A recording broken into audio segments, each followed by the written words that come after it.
Yo, is this a dog? What? Is this thing a dog? A dog? Yes. What? What kind of dog do you think it is, mate? I don't know, I'm not familiar with all the breeds. So I just saw Suicide Squad by James Gunn, a sequel to Suicide Squad, which is famous for being terrible in every way. When I heard James Gunn was directing, I was excited as he had made the best Marvel movies, and DC let him have complete creative control over the project. From the trailers I saw, it looked edgy, fun, and kind of stupid, but in a good way. And most importantly, different. And here's why. The opening scene in a movie is the most important scene. You all know this. I don't need to explain that to you. This movie opens on Savin, our main character. He uses his bouncy ball to tactfully kill a defenseless bird. So we learn he's evil, and I'm bad. I'm a badass. He's a powerful assassin. When on the helicopter with the new Suicide Squad, they make a funny reference to the first movie. Okay, so this movie's going to be self-aware. When my favorite character starts drowning, Savin is the only one to save him. And despite swimming while carrying his person-sized weasel, he's the first one to make the beach. This shows that he's a good leader who won't leave a man behind, or whatever this thing is. When the Blackguard sells everyone out, he dies, and the whole plan goes horribly wrong, showing that the members will betray each other and act like villains. Everyone starts dying in funny but over-the-top gory ways. They even kill Captain Boomerang from the first movie. This also goes to show that no one is safe from dying, if the tagline for the movie didn't already give that away. All while this is happening, Savin is frozen watching everyone get massacred, and with all the information given to us, he runs away like a little bitch, screaming. While funny, subverts expectations as well. This lays the groundwork for what the film essentially is on a more drawn-out scale. If you don't like this opening sequence, you won't like the rest of this movie, point blank.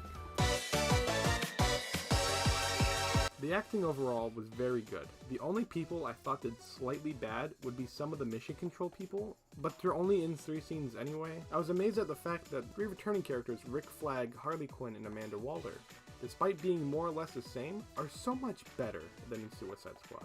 And I hated Birds of Prey in Suicide Squad. I was convinced it was just the character and Margot Robbie. But she's actually funny here. All the new characters as well were fantastic.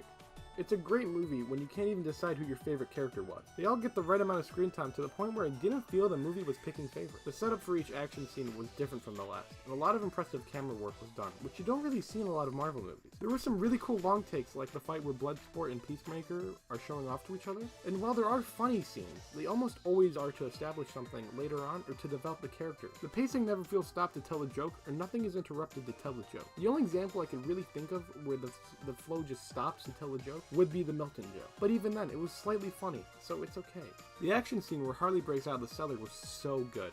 The part with the flowers coming out of the blood and the glowy javelin, the effects in general were really good. A lot of it was practical, which is probably the main reason why. But even the starfish creature, which I'm pretty sure was mainly CG, doesn't look bad at all. I normally don't watch that much behind the scenes stuff, unless I'm doing a deeper review like the Snyder Cut, but I'm interested in how they did that. Instead of just putting makeup on some dude, they made a normal-looking anthropomorphic shark. Seriously, what the hell was that decision?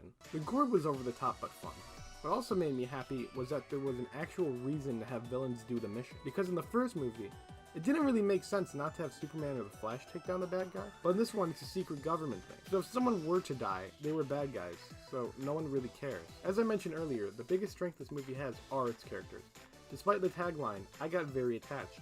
James Gunn has made me care more about Polka Dot Man than half of the MCU characters. Polka Dot Man. I will be talking about spoilers, so I'll be putting the time code up on screen so you can skip. Please, if you haven't seen this already, check it out. It's so good. Don't listen to spoilers if you haven't seen this. I'm serious, guys. Please just watch it. Character death-wise, I wasn't expecting Polka Dot Man to die the way he did. Well, that's not a bad thing, it just felt a bit sudden, but that was also kind of the point. King Shark, while he is my new best friend, I'm surprised didn't die, especially given all the piranha things, and then falling off at least 10 stories, and then getting shot in that exact order, all within the span of probably 2 minutes? And then like 5 minutes later getting thrown into a building and surviving that rubble and getting out relatively unscathed. Just felt like a bit of plot armor, but I'd be lying if I wasn't relieved that he was alive. Peacekeeper being the one to betray the group, while the shocking twist, was one that was built up to in a very natural way. In the scene where he talks about killing men, women, and children to keep the peace. I cherish peace with all my heart. I don't care how many men, women, and children I need to kill to get it. That's kind of telling enough, but then when Harley kills the president and says killing children kind of a red flag. It works as a joke. It's also pretty clever foreshadowing. Peacekeeper coming back is kind of odd as well. I know he's getting the TV show, but there's no way they got him out of that rubble from the several bombs and starfish destruction to somehow rehabilitate him. Overall, the Suicide Squad is a completely great breath of fresh air. The few complaints I had pale in comparison to the highs in this movie. Please watch this if you haven't. I give the Suicide Squad a 9 out of 10.